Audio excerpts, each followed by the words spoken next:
This is what they call a tank support vehicle. It's effectively a tank chassis, but with a different weapon system on the top that's designed to support tanks in the urban environment.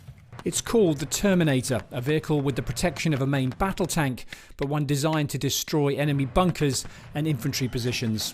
Russia only has a handful of these, but it's now thrusting them into battle, sending them into the Donbas to bolster troops as they close in on the city of Severodonetsk, one of its key targets in Luhansk.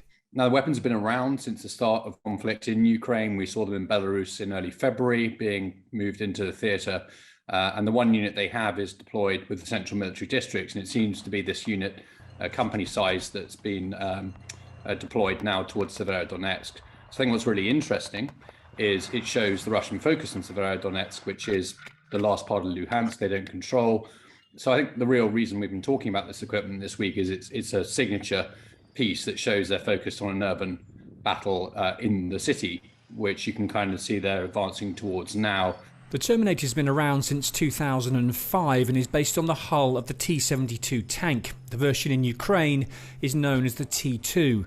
It carries 3 crew and is armed with anti-tank missiles, a pair of 30mm cannons and a 7.62mm machine gun. The issue for Russian forces, though, is they're only thought to have 9 of them.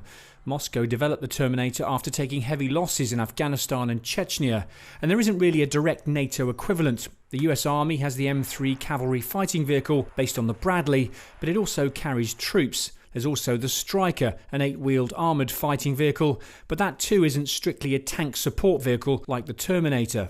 Experts believe Russia's brought these forward to support its tanks in what's expected to be a bitter urban battle. It's really optimized to suppress the upper stories of buildings, put down a high rate of fire and cover those angles so the tanks can focus on the fight down the street, where they can bring firepower to bear that way without having to look up all the directions you can't look when you're closed down in a tank. So above you, behind you. That's what these vehicles are designed to do. And they should shrug off anti-armor weapons that would destroy a lighter skinned vehicle. There's questions about how vulnerable the turret is, though.